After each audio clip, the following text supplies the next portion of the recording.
ముంజేతి కంకణానికి అద్దమేలా అన్నట్టుగా జగమెరిగిన బ్రాహ్మడికి జందమేలా అన్నట్టుగా నిత్యం ప్రజల కోసం పాటుపడే, ప్రజల కోసం తపించే, పార్టీ కోసం తపించేటువంటి కిషన్ రెడ్డి గారు అదంతా నాయకులుగా, కార్యకర్తలుగా, సమాజ శ్రేయస్సు కోరే విజ్ఞులుగా ప్రజల వద్దకు తీసుకుపోయే బాధ్యత మీ చేతుల్లో ఉంది, మీ భుజాల మీద ఉందని చెప్పి ఈ సందర్భంగా నేను మనవి చేస్తా ఉన్నాను. నాకు 3 సంవత్సరాలుగా అతి దగ్గర చూసే అవకాశం వచ్చింది. నేను వారిని ఎప్పుడు అంటా, ఇంత టెన్షన్ తో మనిషి కొనసాగకూడదు కిషన్ రెడ్డి గారు. క్వాలిటీ డిసిషన్స్ క్వాలిటీ వరకు చేయలేము.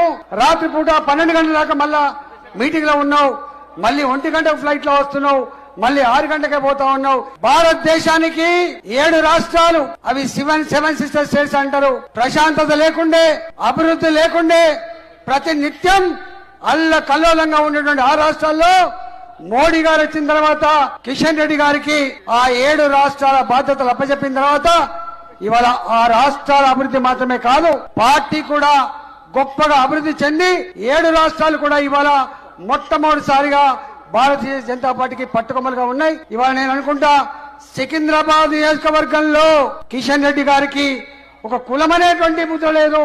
కిషన్ రెడ్డి గారికి ఏ మనిషిని చూసినా మనిషి దుఃఖమేందో, కష్టమేందో, కన్నీళ్ళేందో పట్టించుకునే వ్యక్తిగా ఉంటాడు తప్ప ఇంకొకటి ఉండదు.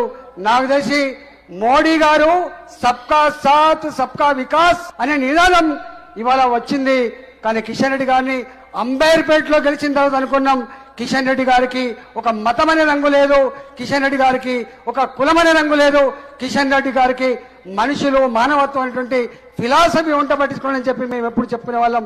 ఇవాళ సికింద్రాబాద్ పార్లమెంట్ లో కూడా అన్ని వర్గాల ప్రజానికం కూడా కిషన్ రెడ్డి గారు చేసినటువంటి సేవలకి, వారు మన గౌరవాన్ని, ప్రతిష్టను పెంచిన దానికి మరోసారి అది వారికి ఆశ్రయించి గొప్ప మెజారిటీతో సికింద్రాబాద్ ప్రజానికం గెలిపించాలని చెప్పి ఈ సందర్భంగా వేడుకుంటూ ప్రజాస్వామ్యాన్ని, ధర్మాన్ని, న్యాయాన్ని ప్రజల కోసం తప్పించినటువంటి కిషన్ రెడ్డి గారికి ఆశ్రయించాలని చెప్పి కోరుకుంటూ సెలవు తీసుకున్నా.